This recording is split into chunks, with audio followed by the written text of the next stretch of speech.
to Blackhawks Insider, the official podcast of the Chicago Blackhawks, presented by Chevy Drives, Chicago.com. Drive what Kane and Taves drive.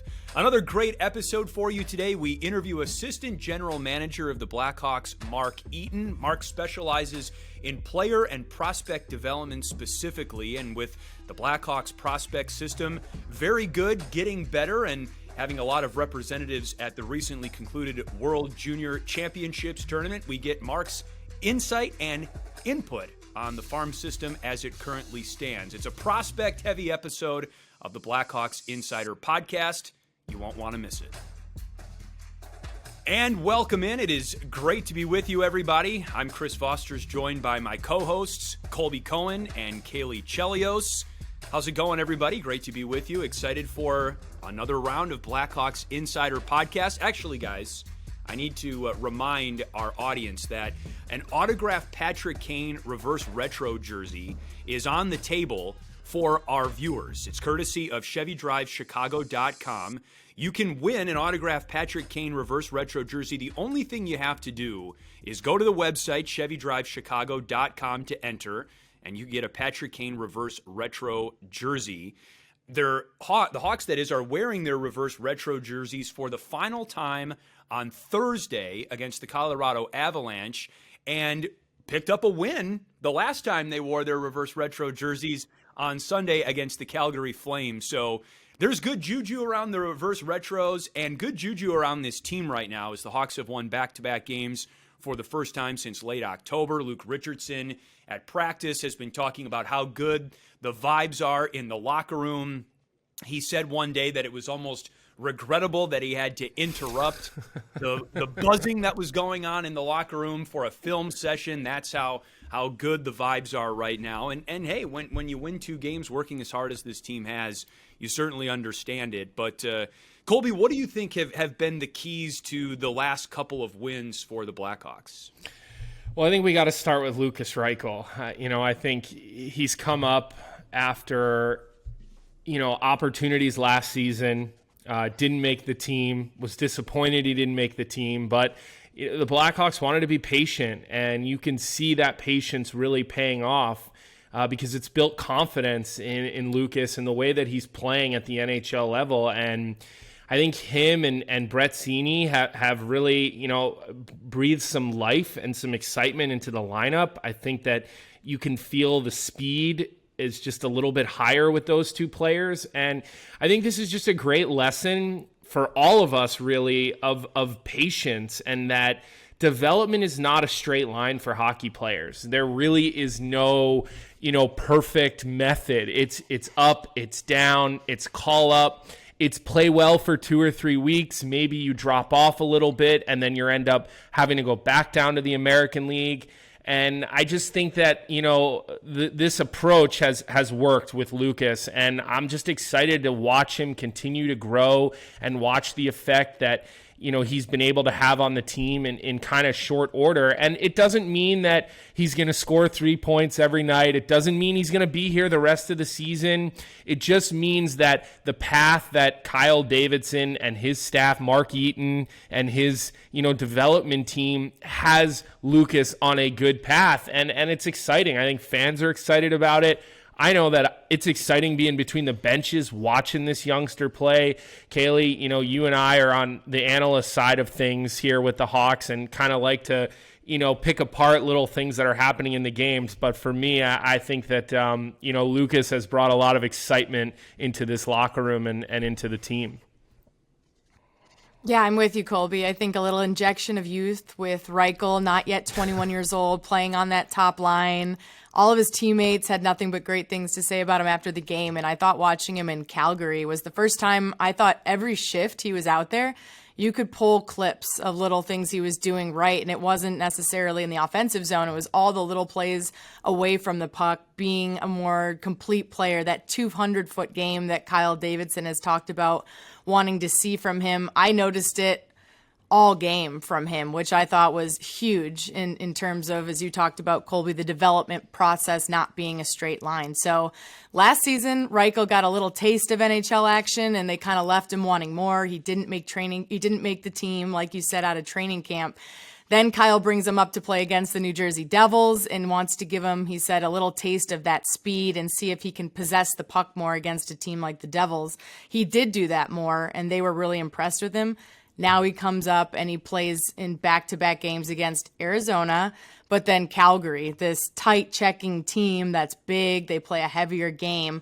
And I still was noticing him more on the defensive side despite coming up with a 3-point performance. Raise your hand if you thought the Hawks would be 2-0 in Patrick Kane's 2-game absence. I mean, it's a crazy sport at times, that's for sure. I thought Reichel's chemistry with Philip Kurashev in particular was very prominent. And when we were talking to Lucas during the broadcast of the Calgary game after the first period, he said it's nice having another guy that can speak German. And Philip Kurashev grew up in Switzerland, speaking 3 other different languages besides English, Russian, French, and German. So I think having that connection with another one of the younger guys on the team was another reason why Lukas Reichel looked so comfortable out there. And it's been fun watching Alex Stalock on the back end as well, getting some goal support that has given him a couple of wins. He had his first shutout as a Blackhawk in the Arizona Coyotes game on January 6th, and the team really feeds off his energy both in the locker room and on the ice. Sitting with Scott Darling in the studio and talking with him about goaltending and watching Stalock, and just the way that Stalock is finding pucks through traffic is better than he did to start the season. You can really kind of see him get better. Look, Stalock hasn't played a lot of games in the last couple of seasons. You know, we've talked about some of the health issues. You know, he was kind of almost out of hockey at one point here over the last couple seasons. So it's natural to see him getting better with the more that he's playing. And obviously he missed some time earlier this season. So I think Stalock, is just going to continue, Kaylee, to get better and to really energize the team. It's great, too, that Luke Richardson's giving him a chance to be the number one guy at the moment. And for somebody who thought when their agent told them that a team wanted him, it was going to be overseas, I think he's overplayed what the expectations were at this point. I mean, other teams are probably going to be looking at him as well now. And I would love for Blackhawks TV to get a mic on him during a game because his personality, and as Connor Murphy said, he's probably the loudest one on the ice, is so infectious. So the way he leads in the locker room as a veteran, just a great person. And then the way he leads on the ice, he's always communicating back there. Like a third defenseman, sometimes like a forward. He's a wild man in net, but you're right. I think it's been really exciting every game that he's in to watch him play with that style. And he still plays like a kid in net and, has that presence. He's a lot of fun to watch in net, and I think this is a coincidence, but we've seen a bump in play from Seth Jones recently. He's on his first 3-game point streak of the season, coinciding with his nomination to the All-Star game in February on behalf of the Blackhawks, of course, his first All-Star game nomination with the Hawks. So much more to come excitement-wise. We're about a month away from the NHL All-Star game. Last week, the 2023 World Junior Championships wrapped up with Team Canada winning the gold medal on home ice, and it was an event that a lot of Blackhawks fans and coaches, for that matter, had their eyes on, with 4 Blackhawks prospects representing Team Canada and another, Victor Sternborg, representing Team Sweden. And we have as our guest on this week's episode Blackhawks Assistant General Manager Mark Eaton, who oversees player development for the Blackhawks and does a lot of traveling throughout the NHL regular season to the various junior leagues that Blackhawks prospects may be participating in. He's made a couple of trips out to the Western Hockey League to check in on Kevin Korchinski and Nolan Allen. And it was really great getting his perspective on the World Junior. It's such a great showcase for future talent at the NHL level. And even in some cases, some current NHL players. But Colby, I know you were keeping your eye on World Juniors in particular as well. And before we get into Mark's interview, what were your takeaways on the World Junior tournament? Well, I think that this was especially exciting because it was in Canada. I think all the World Junior tournaments should be in Canada because their fans come and show up better than any other place. And I thought it was a great tournament because there were some really exciting players to watch. we were watching our Blackhawks prospects, Team USA. I'm always watching, with my connections to that, group and team. But overall, it was a success. I think the best team won the tournament. Would have loved to have seen a U.S.-Canada gold medal game. But I also really enjoyed getting Mark Eaton's perspective on it, him being the guy who looks after all of these prospects, whether it's our prospects or, they're watching other teams' prospects too, because you never know what kind of trades are going to come up. You never know who's going to be available. So just hearing his point of view on the World Juniors and really how he's going about splitting the seasons for the first half of the season, the way he deals with prospects, to the second half of the season. It doesn't matter whether they're college or junior players, and how they kind of deal with the trials and tribulations. And then there's a guy like Ryan Green, who didn't make the World Junior Tournament, who goes back to school and is upset, and he's disappointed and dealing with the letdown. And look, I also didn't make a World Junior team my first go around, and was incredibly upset my freshman year, and it affected my play for the next couple of weeks until my coach basically slapped it out of me and was like, let's go. Like, let's move on here. It was a little bit of tough love. That's right. So I thought it was great to see this year. I thought, this was perfect timing to have Mark on. And again, for the fact that we're in a rebuild here with the Blackhawks, getting his insight, always appreciated. I'll let Mark say it too. I just really appreciated him talking about the parity of this tournament too. As much as we all want to see a USA Canada in the gold medal round, just Czechia, Slovakia, these teams coming in that are no longer intimidated by Canada and USA and the scene that you mentioned, Colby, the fans that show up. And from what I heard, it was a great tournament as far as the hotels being walking distance. The rinks were super easy to commute to. So overall, great tournament as expected, and really exciting to see some of those other countries step in and have the performances they did. All right, here's now for another in-depth look at the Blackhawks prospect system. We now turn it over to our conversation with Mark Eaton. Hello, Mark. Welcome inside the Blackhawks Insider Podcast. It's great to be with you. Happy New Year. How's the start of your 2023 been so far? Well, first, thanks for having me. It's a pleasure to be here with you all, and Happy New Year to you all. Start of the year has been great. It was a great holiday. Got to spend a few days at home with the family.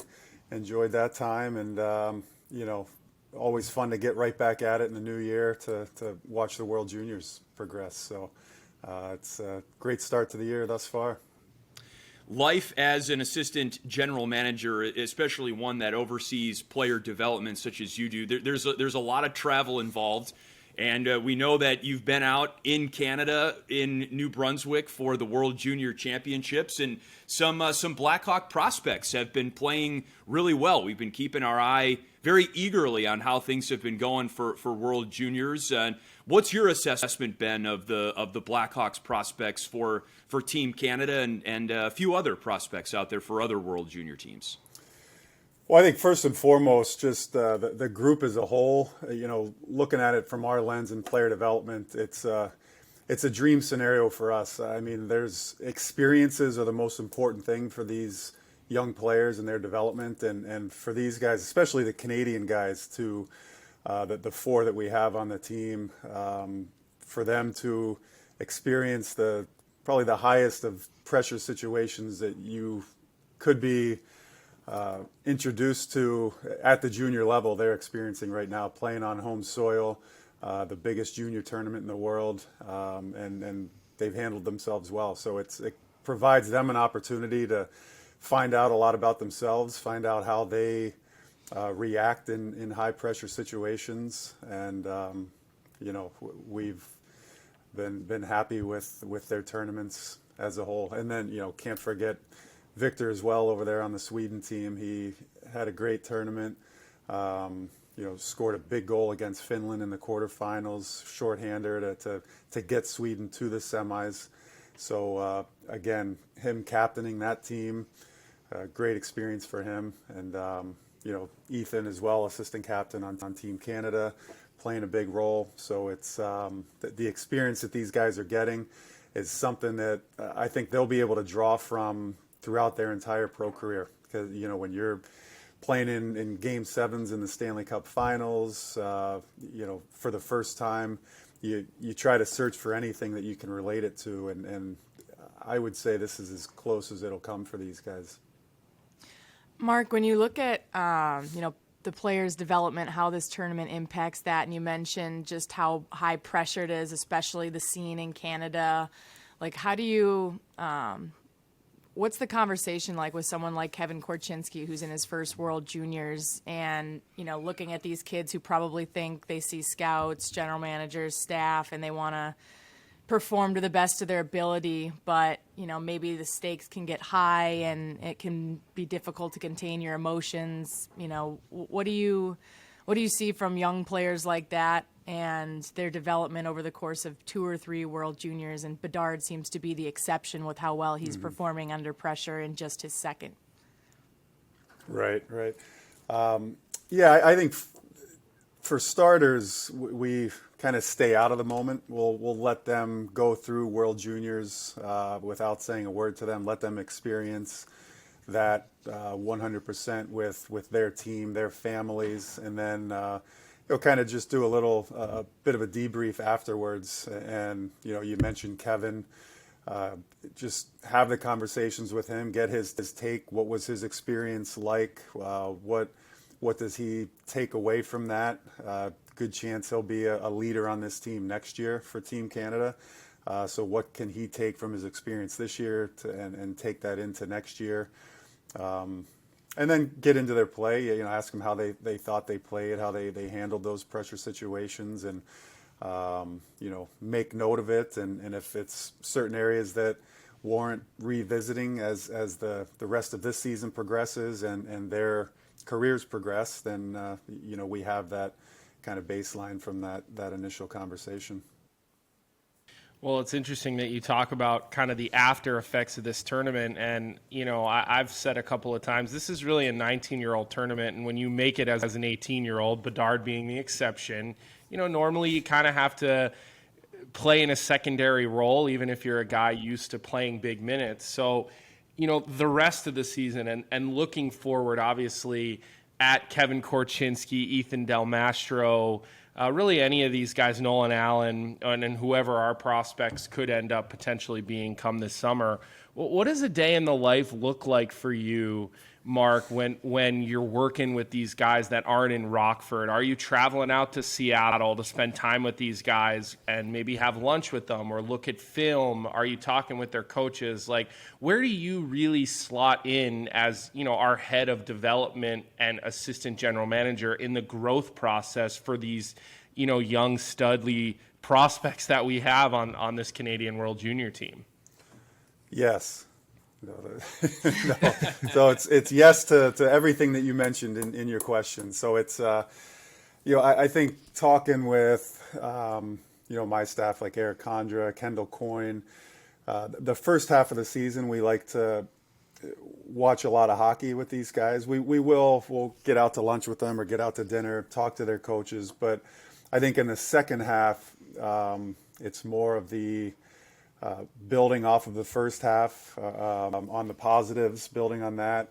Were there any, I don't want to say negatives, but parts of their game that weren't as positive that, okay, what can we do to turn that around in the second half? But it's more about, I think in the second half, strengthening that personal relationship, more meals together, more conversations, watching video face-to-face or at worst over Zoom. So, and then a lot with the coaches as well, keeping tabs from their eyes. They're the ones that are with them on a daily basis. So what are they seeing? And, not that we ever want to counter anything that they're teaching them, but sometimes a different voice helps. It's kind of like kind of associated with like me being a parent. I can tell my kids something 100 times, will never listen, but somebody else tells them and they'll listen first time. So sometimes we can be that other voice that gets through to these guys for the coaches. But yeah, and it's kind of like the situation here at the World Juniors. It's hoping that these guys can all have long playoff runs, experience playing meaningful games through April, May, hopefully into June, for our junior guys making championship runs in their leagues, and then Memorial Cup runs potentially. So again, that's our hope, that they get to have that experience, and along the way we'll keep building that relationship and having those conversations to help them in any way we can. And it's not just the hockey standpoint; it's the the strength and conditioning, nutritional, the mental skills aspects. So just trying to keep that well-rounded approach to their overall development. Does it differ at all for a college player, or is it a very similar type of path or blueprint in at least your plan, or is it very different because of different restrictions and scheduling and all that? No, I don't think it differs much at all. I think the biggest difference is the schedule, the volume of games. College obviously has that 5-day window during the week where they're able to do a lot more, practice a lot more, do a lot more off the ice, whereas the junior guys are basically playing an NHL schedule. So if anything, with the college guys, you can supplement a little more on the physical aspect, the strength and conditioning aspect. But no, the relationship building, the conversations with the players individually, doesn't really differ from one league to the other. We're joined on the Blackhawks Insider Podcast by Mark Eaton, Blackhawks Assistant General Manager, really involved in player development as well. So this is a prospect-heavy conversation that we're having with Mark. Looking at the World Junior Championship, again, Mark, a lot of star power on that Canadian team. Connor Bedard and Adam Fantilli expected to go 1-2 in the upcoming draft in later this summer, 2023. But looking at Blackhawks prospects again, Ethan Del Mastro, defenseman, 4th-round pick in 2021 by the Hawks. He's one of Team Canada's leaders in ice time, seems to be doing a lot of things really, really well from a defenseman standpoint, a little bit under the radar. What can you tell us about his progress and kind of his skill set right now? And again, only 19 years old, seems to have a bright future. Yeah, his progression's been great. Kind of a steal in the 4th round, I think you could say. And from the moment that we saw him play the first time after we drafted him, with his size, his mobility, his ability to read the play and defend well, along with his puck skills, realized pretty quickly that he's a heck of a player, and he's only grown into that as time has progressed. And with last summer's World Juniors, this World Junior, just playing bigger and bigger roles in all situations. I hate to classify him as just like a shutdown defensive defenseman, because he does have that the other skill set. Was a huge assist he made in the semifinals against the U.S. to get Canada on the board. So that was a big turning point in that game, and that's what he's capable of. He's not a one-dimensional guy, and he's one of those. You look at this. I think the success that a guy like Alex Vlasic has had in his transition to the pro game. A lot of times, that size, the skating ability, the smarts, it translates better at the pro level than it does the amateur level, and that's a hope as well for Ethan, that he may be an even better pro than he is a junior player. Mark, I talked to a couple other assistant GMs that were there, and they mentioned having to do like 15, 20 reports and file all these reports on not just your prospects, but the opposing ones. How fast can you type now with all the reports that you have to file? They were not happy about it. How many words per minute you got? It's still peck and poke for me. But it's a lot of work. Yeah, but it is. Yeah. So, especially 3 games a day, you just, try to copious notes so that you're not trying to recollect too much, because the games can run together, the players can run together. But yeah, I guess when you do it enough, you fall into a routine, and you can take care of those fairly quickly. How is it looking at the other team's opponents too, just from a trade perspective as well? Is there anybody else that stood out to you that you can share with us? Other players that you noticed, whether it's at the tournament or through a larger body of work, and they're at the tournament now, that maybe solidified what your thoughts were? Yeah, I mean, first it's, I love coming to this tournament because you do get the opportunity to see, especially the European teams, a lot of players and prospects from other teams that you wouldn't normally get the chance to see over here in North America.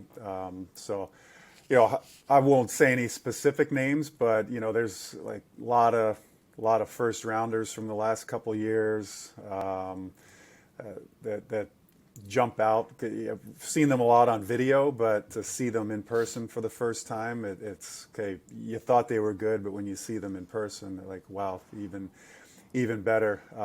So, I think more from the countries that I think by a lot of outsiders aren't viewed as hockey powerhouses, like Czechia, Slovakia. Latvia had a couple prospects even. So to be able to see those players and how they fit right in this tournament and excel. It's I think the state of hockey internationally is in a great place with a lot of these other countries having great showings and showing that they belong and they can play with the big boys.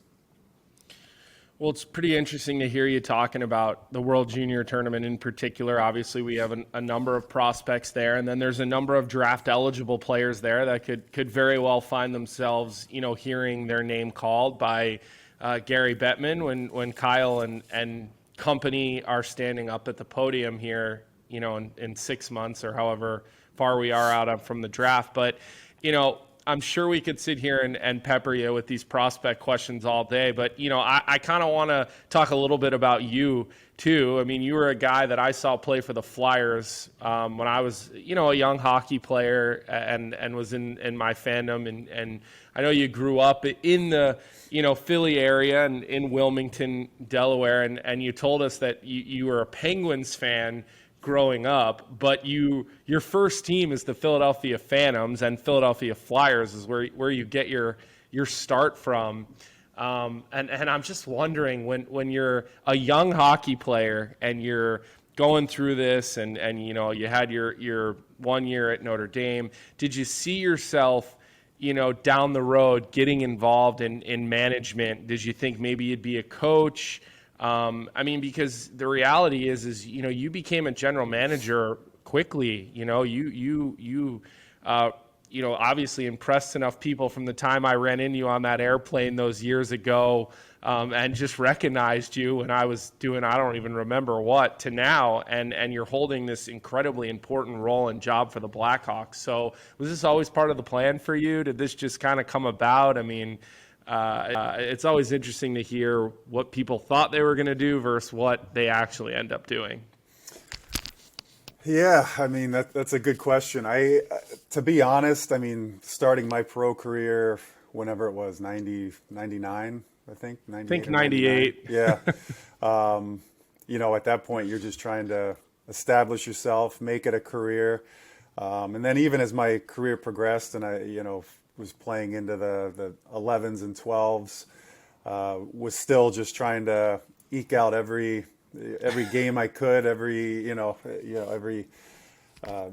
year I could, as an NHL player. And then with the lockout in 2013, and really nothing going into that beforehand as far as contract goes, that was really the first time I was afforded the opportunity to, okay, what am I going to do? Like, even if this season starts back up, I don't have a contract or anything. So, and all I knew was that I wanted to be in hockey somehow. It's what I've known my whole life. It's what I know best. It's what I love.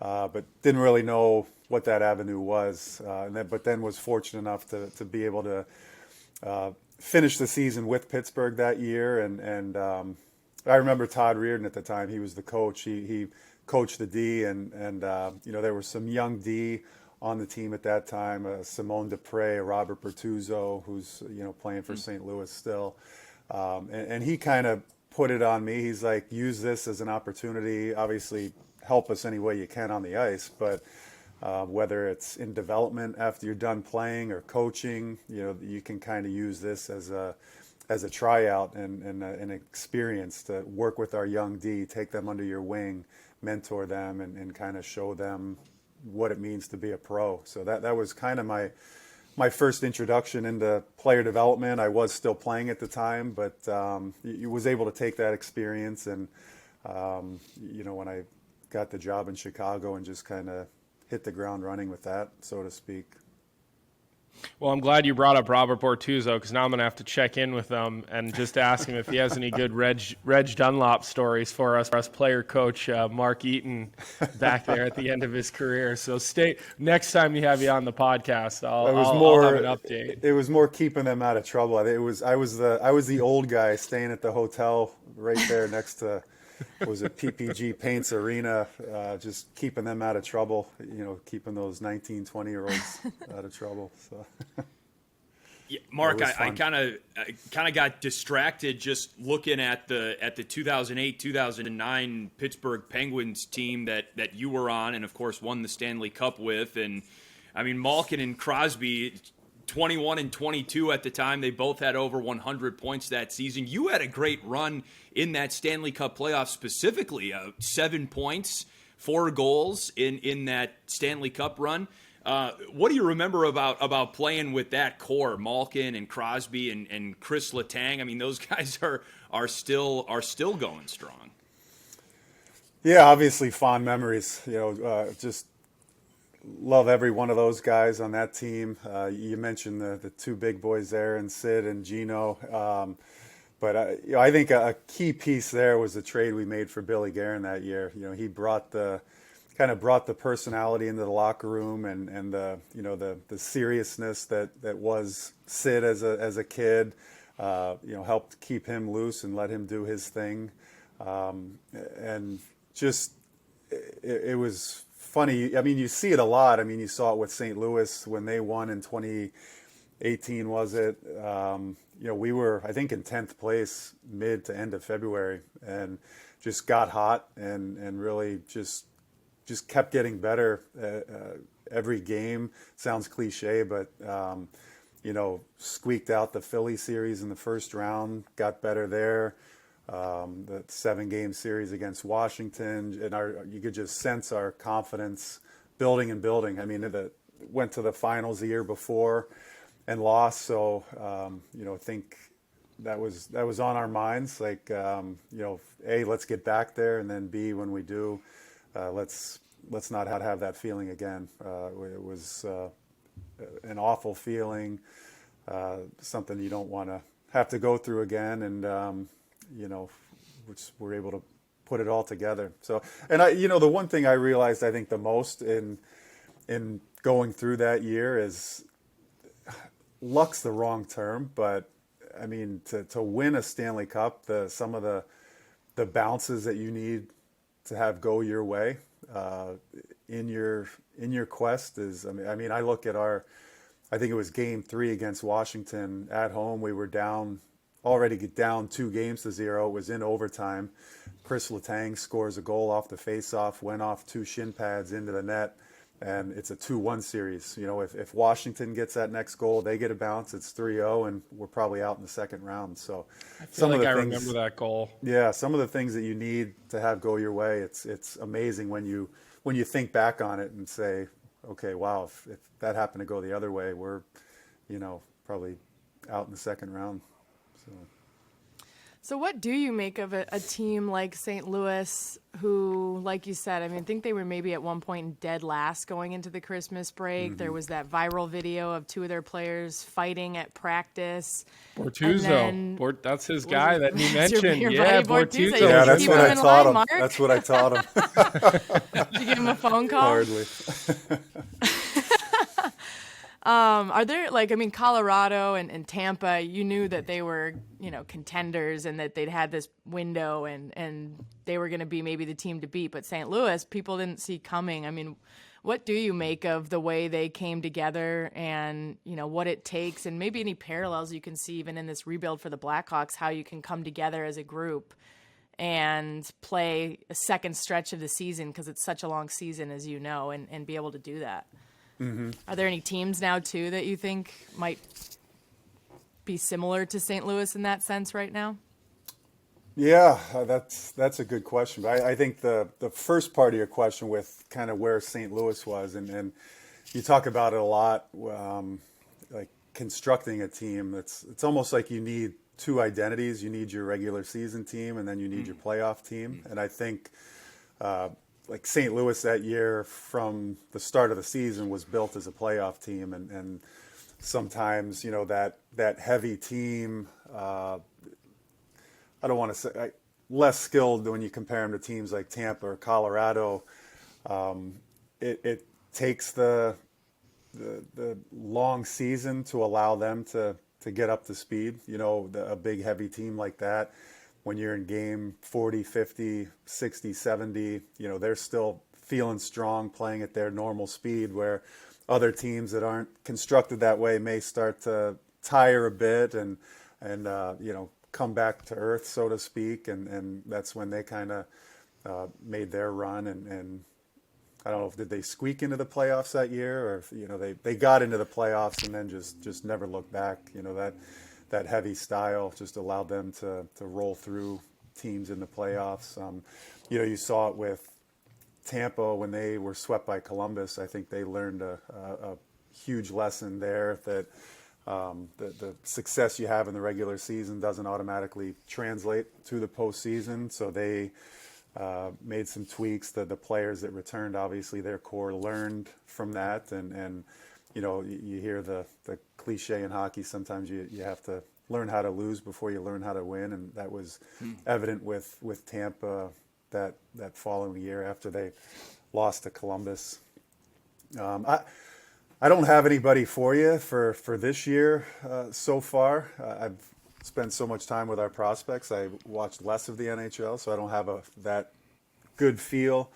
Who's the St. Louis of this year? It's hard to say, but there's teams. I know Colorado's dealt with injuries. I don't think that's a team you worry about. Florida. They probably haven't had the start that they've expected, but I think they're a team that could be dangerous down the stretch as well. And you asked about how this with the rebuild with Chicago.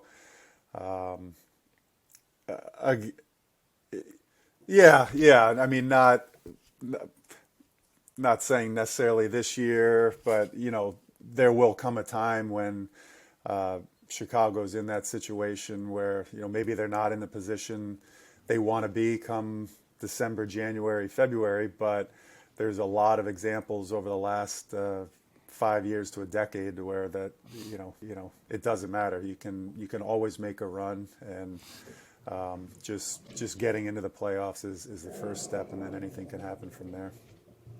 Well, I'm always so impressed at a hockey player's recall. So listening to you talk about that goal from the Cup Finals that you remember, it kind of makes me laugh because you hear this with certain players that can remember just about every goal from their career and every big goal from other players. But I always like to ask this question to former players that now move on to be head coaches and managers. And we have a lot of that in our organization with Derek King, Brian Campbell. I mean, you name it. There's a group of players that didn't play that long ago. Like, you guys still played with players that are playing in the NHL right now. So I'm going to put you on the spot just a little here and ask you, What do you remember from playing as far as something a coach said to you or general manager said to you that at the time you wanted no part of, and you were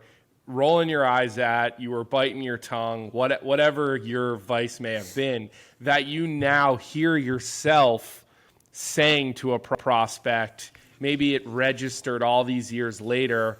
I know this happens to me all the time. Coaches that I despised playing for, when I'm broadcasting, I will use terms that they used or things that they said to me that I now think are right, even though I didn't want to admit 10 years ago.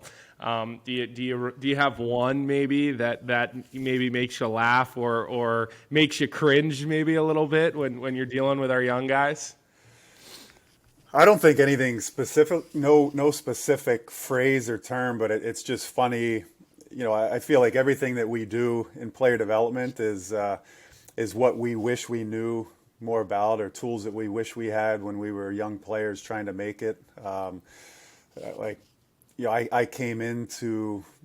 coming out of Notre Dame, going into Philly's organization, I was an offensive defenseman, was touted to be the guy who was going to run the power play, and that quickly fizzled. I was fortunate I was able to figure it out quickly, and I mean almost not quick enough before I was completely out of the league. But as a defenseman, the title of your position is defenseman, so you have to be able to know how to play defense. Every coach, especially in the NHL, it's about earning their trust and them seeing responsibility in you and knowing they can put you out there and you're gonna be able to take care of your own end. So I don't know, I guess I wasn't able to do that well enough early on in my NHL days, so I had to quickly shift gears as far as the kind of player I was. So I just try to share my experiences with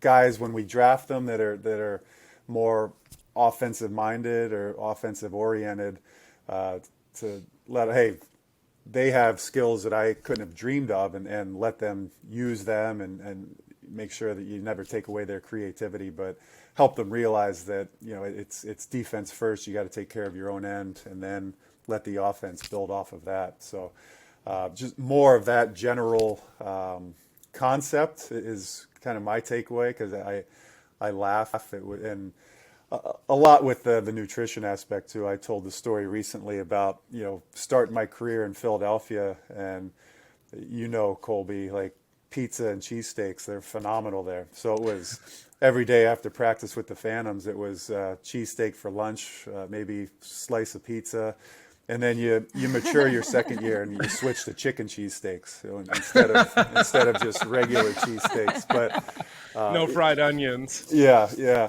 But I mean, I was almost out of the league before I learned the importance of nutrition and learned how to train properly, how to eat properly. I think I was probably 23 or 24. I'd already been traded out of Philly by then, before that light bulb went off that, it's an important element to your growth as a player. So. Well, spoken like a true management figure. Just, hey, you're not going to be offensive at this level. I can't tell you. I can hear that on repeat in my head when I'm sleeping at night. So,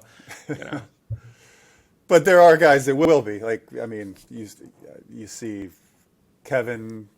Kevin has that capabilities to be that two-way defenseman that can run a power play, and he has, So you don't. It's not a clean blanket over everybody with that statement. Well, Mark, and to get back to Blackhawks prospects again, Lukas Reichel was recently called up by the organization, and for the last season and a half now, he's been a point-per-game scorer in the AHL. So he's established that he can score in the American League. And look, we're all aware of General Manager Kyle Davidson's plan. He wants to keep the Blackhawks' top prospects in developmental leagues until, as he said, they tell us that they're ready to make that leap to the NHL. What improvement have you seen in Lukas Reichel's game from last year to this year? Well, I think a big focus, when I'm in there and listening to Anders, a big focus with Lucas has just been his habits away from the puck. You know, you see his skills on full display when he has the puck. You know, he can get his feet going, he can get cruising through the neutral zone, he can make world-class plays with the puck. It's just a matter of, kind of like I just touched on, that we talk about with the young D-men, is, you know, the focus on the other side of the puck. You know, when a puck's turned over in the offensive zone, are you taking those couple hard strides to get yourself back in good defensive position? It's the second, the third effort if you do lose a puck, you know, to try to get it back as quickly as possible. And he's made strides in those. He's, you know, the credit to him. You know, we can probably be broken records at times, talking to these guys about these certain habits, but I don't think they can hear it enough. They're so important, and you know, at some point it does register with these guys, and you know, I think it's started to register with Lucas, and you're starting to see some of those better habits in his game more consistently, and yeah, now it's take it to the NHL level and do the same things there that you've been doing with Rockford. Mark, Kyle had said he brought Lucas up especially in that Devils game because he wanted him to get a taste of that speed and to bring that back down with him to the American Hockey League, see where he goes from there. Without putting you on the spot again, like how is that with somebody, you know, high prospect like him who's had NHL action already? You know, do you just give him a taste of it and leave him down there for a while? I mean, how many times do you want him to come back up without putting a number on how many NHL games he'll get this season? You know, do you want to keep seeing him perform at the NHL level with more consistency, or do you just kind of give him a taste and, like you said, let him get back down there and work on his habits? Yeah, I think it depends on the individual, how much you want to do that. I think the timing was right with Lucas, that first call up with New Jersey. He had shown that he had made a commitment to strengthening some of those habits that we just talked about. So, you know, reward him for that. Show him that, hey, when you're working on the right things, you're playing the right way, you're going to get rewarded. And then there's always a worry when a player is up in the NHL and gets sent back down, that, you know, they think it's going to be easy. The American League it's a hard league. In a lot of respects, it's harder than the NHL. But I think Lucas experienced that last year.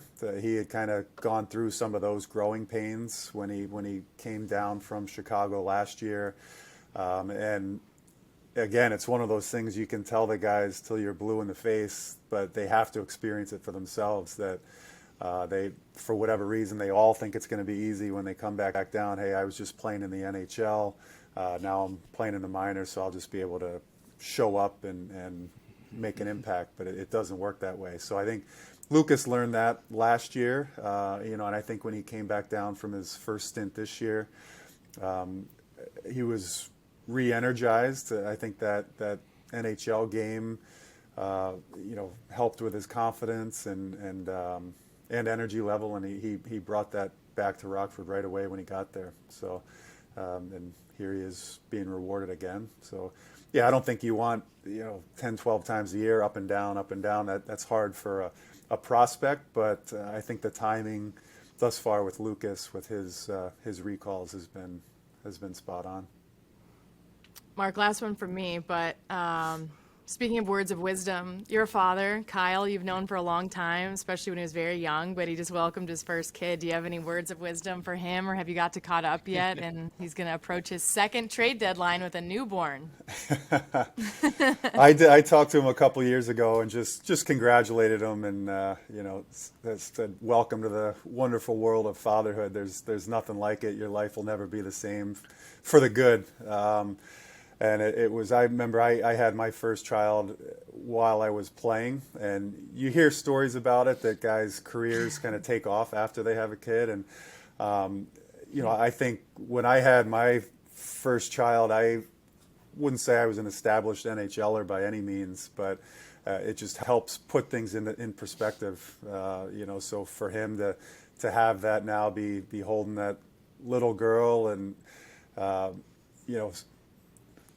that you ever accept or like losing, but if you watch the Blackhawks lose against Tampa, it might not sting as much because you still have that little girl there next to you.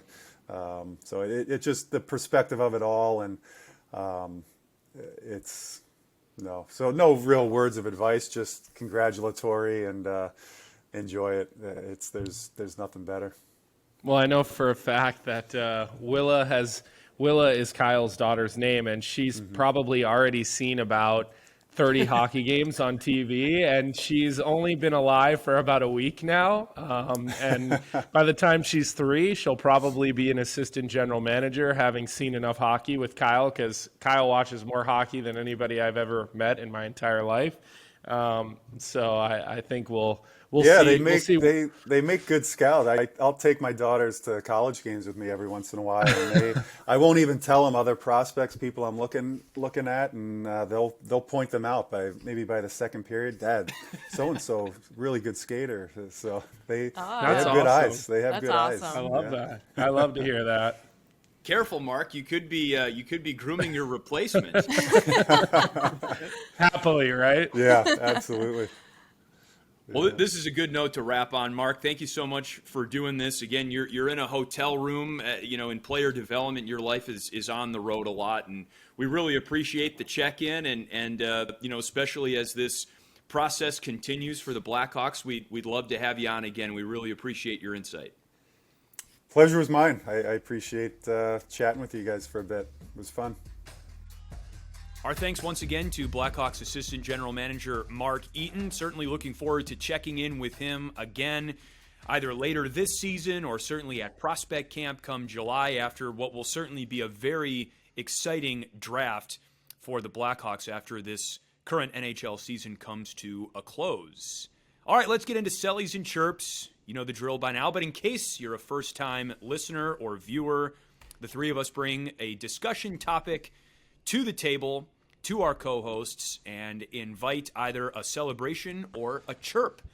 And Kaylee has got a topic that she's dying to share with us, and we're going to let her start the latest round of Sellies or Chirps. I would like to first discuss the flight situation over the holidays. It was horrible for everybody, for players, for us, for anybody that was trying to fly around. The weather was also tough in the Midwest. So airports were crazy, tensions were high, luggage was all over the country, Southwest, in cahoots. So my Selly or Chirp today is not necessarily one or the other, but what, in your experience, especially having traveled a little bit over the holidays, is your worst pet peeve as far as flying etiquette, whether it's on behalf of the passenger or somebody from TSA on the other side of things? Chris, why don't we start with you? What's your biggest pet peeve in flying etiquette? So the last flight that I flew commercial, I checked 2 boxes. Oh, commercial. Ooh. Thanks for joining all us normal people in the commercial space there, hot shot. Yeah, can't hear you from the first class. I didn't have a care in the world over the holidays flying on the Blackhawks charter plane. You mean the Wirtzes don't just give you their plane to use on the off day, Chris? That's only an off-season perk. Okay. During the season, there are lots of demands. Okay, all kidding aside, yes, I am very lucky to fly charter with the Blackhawks. It's one of the many, many, many perks of the job. Flying commercial, however, I was I was almost like I was paying the toll for not flying commercial in a long time. So I got hit with one pet peeve, which is flight attendant shows up late. And so with an incomplete crew, you can't board the plane. I mean, never mind taking off. You can't even board the plane. You just have to sit in the terminal waiting for the flight attendant to show up after sleeping through his alarm. It was an early morning flight. Now, fortunately, I didn't have a connection to make, but there were a lot of people whose connections were in serious jeopardy because the flight attendant slept through his alarm and we're just sitting there unable to board the plane. Like, everything's ready to go. Like, are you kidding me? I mean, we can take off one flight attendant short, all right? Like, maybe I don't get my peanuts or my cup of coffee on this flight, but we can fly out on time. The second major pet peeve that went on, and this I think is probably my biggest, was the screaming child. You know, I don't know. Again, I'm not a parent. You know, Kaylee, you certainly have a lot more, I think, empathy to a situation like this. But you know, it's like the screaming child. I mean, you're in a tube like 30,000 feet in the air, and it's like there's no reprieve. So that's probably my biggest pet peeve. It's not like, again, I feel sorry for the parent first and foremost. You know, I would imagine there's just nothing you can do to a certain extent, but it's brutal. It's brutal. Kelly, I think you and I are going to need to. We're going to need to buy Chris a pair of noise cancellation headphones, because apparently that technology has not made it to the Voster's residence. So I think you and I know what we need to get Chris as his next present. It doesn't always work, man. I mean, Like like a solid. child screaming, that's some serious decibel acting. I will say to your first point, I cannot stand when they say flight attendants aren't able to. I think that's a total lie that they overslept. I'm not sure what they actually are doing, but I just don't think they're equipped. So that's a huge pet peeve, and I know the Blackhawks charter would not wait for any of us if we overslept our alarm. So I'll make that point. Nor should they. Screaming child is just a no bueno situation for anybody, but there's absolutely nothing you can do about it besides cookies, crackers, and once those run out, it's game over and they just run your show. So, Colby, best of luck when you have your first flight with your little girl coming up. But I apologize, Chris. The sounds are awful, but it is just a lose-lose situation for everybody, and there's really not a whole lot once the iPad, the cookies, and the crackers dissipate. Goodness. I definitely shake my head when people don't know how to board an aircraft, because there's so many people that don't understand. Like, go into your row, let some people go by, then, you know, you throw your bag up, but you don't need to hold everyone up. You don't need to, like, make a scene. Like, come on, it's quick here. I've gotten better at just, like, ignoring that and not letting that, you know, get under my skin with the boarding. But I'm definitely sitting there half the time just, like, shaking my head, like, I remember my first time flying, like, oh my goodness, like, you're an adult. This isn't that hard. So great topic, Kaylee. I'm like sweating a little bit talking about this. What's Kaylee's pet peeve? You're right. I forgot to share mine. Oh, I should yeah. have started out with mine, I'm and I sorry. totally forgot because I was And too now you got excited me to all hear fired up that yours. I'm like sweating a little bit. You would not be a fan then. Danny and I, my husband and I have pre-check and he doesn't have pre-check. So I have to go every time in regular with my You're a pre-check saint. and take You're my a shoes saint. off. You are a I would saint. send him with your kids and see you at the gate. Yeah. I usually take the kids because I have pre-check and they don't have to worry about it. But yes, you would definitely be irritated by the two of us. I would see you put your headphones on as soon as we got in line. So that's a character flaw on our part, but we're getting better at that. You gotta get Danny TSA pre, Kaylee. I mean, you gotta help me there, Chris. I have initiated everything, and it's not gonna happen. It's like taking family portraits or like, let's do this. It's Next just not time I gonna see him, happen I'm going to be like, unless Danny, do it for the rest of the world. seriously, man, come on. It's gonna be hard to top that cellular chirp. But you want to go next, Colby, or should I?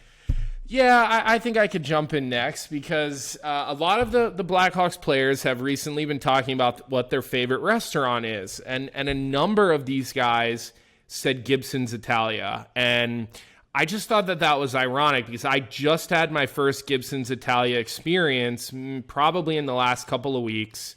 We went to dinner there. My wife, Steiny, and his wife, as we mentioned, John Steinmiller earlier in the episode. Steiny?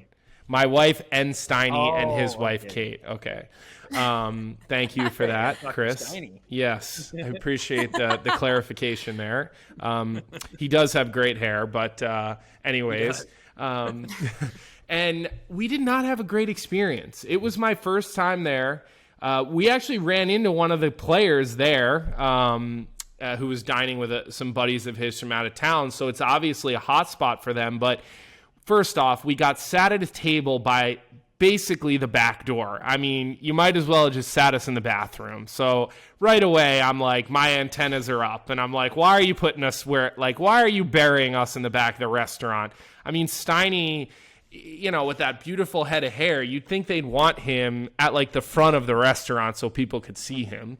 But then we went all in on our appetizer order. I mean, all in. And they Shrimp brought it. And Oysters. I mean, we just went all in. They brought our entire appetizers out after like 30 minutes. It took a while. Gave them to the table next to us. And the table next to us was a family, 3 generations, a kid, his dad, and his grandfather. And they were like, oh, we know someone here, so they must be hooking us up. And like Steiny and I are watching this happen, like starving. We're all starving because we had to wait for our table. We had a couple drinks at the bar, and it did not end well. The server came by another 20 minutes later. This is 45 minutes after we ordered the appetizers. And I'm like, hey, sir, do you know when our appetizers are going to be here? And he like tried to play it off and was like, yeah, the kitchen's backed up. And I said, well, aren't those our appetizers right there? Oh, yeah, well, that too, he says to me. So the guy's like trying to play it off. So it spiraled down. It literally needed the headphones, Kaylee. It spiraled downhill. I will say the food was pretty solid, but the service was highly disappointing. And there's just so many. There's so many great options here that probably not, because if you have that bad experience, it's like I've enjoyed my meals at the regular Gibson's. If I'm going for Italian, it's hard not to go to Club Lucky, which is near where I live. But so probably will be a while before we get back there. So what about Selly or Chirp here? You guys on Gibson's Italia? Are you off Gibson's Italia? Like, I know I just went on another tangent. I barely even produced this as a Chirp or Selly because now Kaylee got me all fired up over the airplane. I'll go first, I guess. I'm going to chirp the situation for sure. That's extremely disappointing. I can't really celebrate or chirp Gibson's Italia because I haven't been. So I'll try to just take out of it.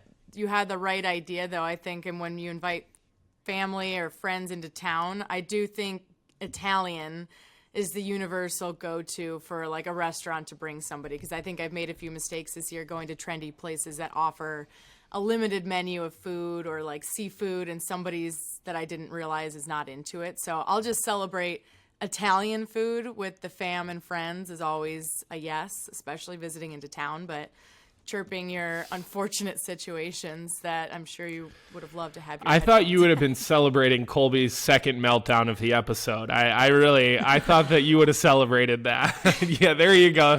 In your defense, we all sort of had a meltdown, so yes, I am celebrating that you stood up for yourself, but I do feel bad that was that's what happened, because I had higher expectations. Meltdowns for everybody. You have a meltdown, and you have a meltdown.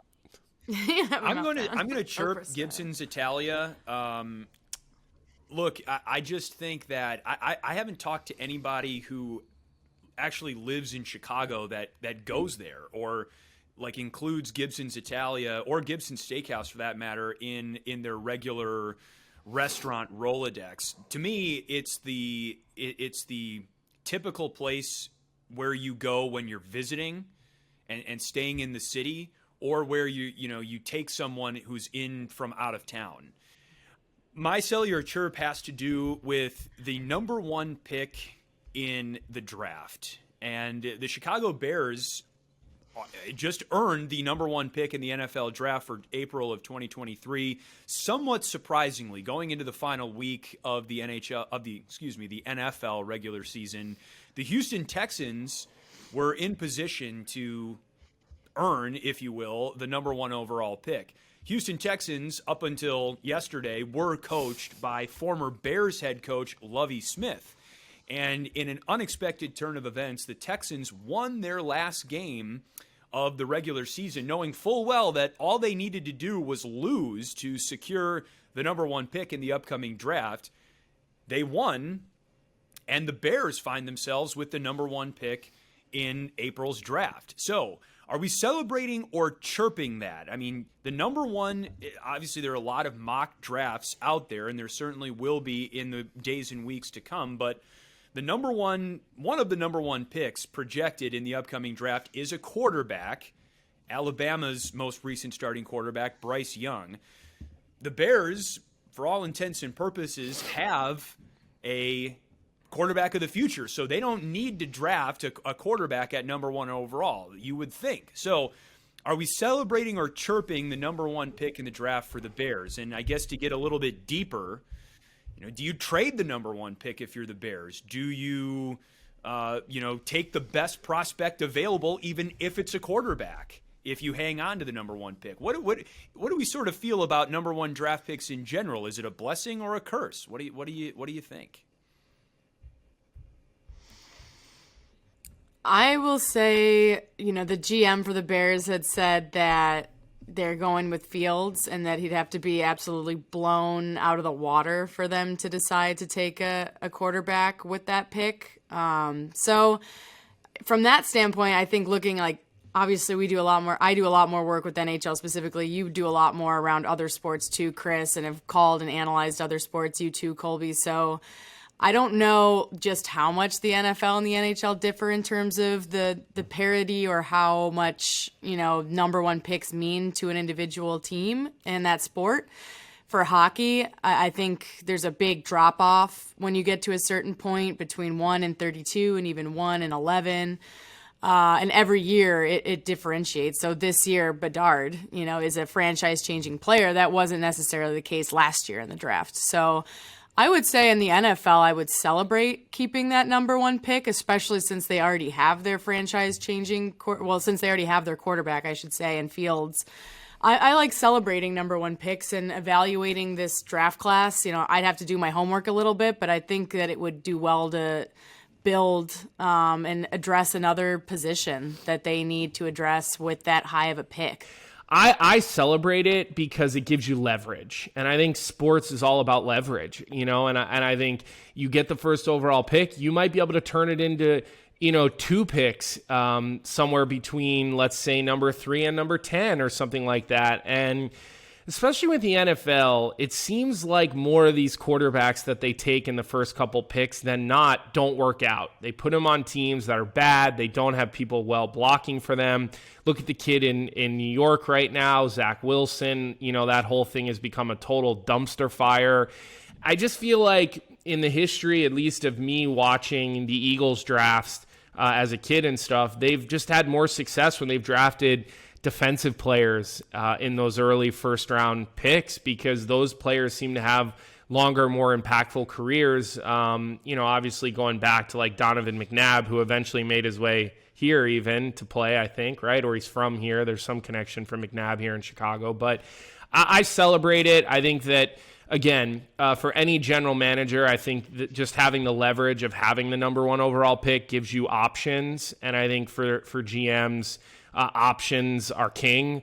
I think we're going to find out whether or not the Bears really believe, or to what extent the Bears believe that Justin Fields is the future of the franchise. They've been saying that all along, and again, what choice do they have? But now with the number 1 pick in hand and some good quarterbacks projected to go very high in the first round, do you trade down and address needs at offensive line, wide receiver, defensive line? Do you trade Justin Fields and take another quarterback first overall and further that? Because again, this is not the general manager and head coach that drafted Justin Fields either. So once again, thank you to everyone who makes this podcast a reality. Our DJs, Brad Dollar and Southside Jake, for the music here on this podcast. Our executive producers, Trevor Bray and Jenna Rose. And thanks especially to you, our listeners and viewers.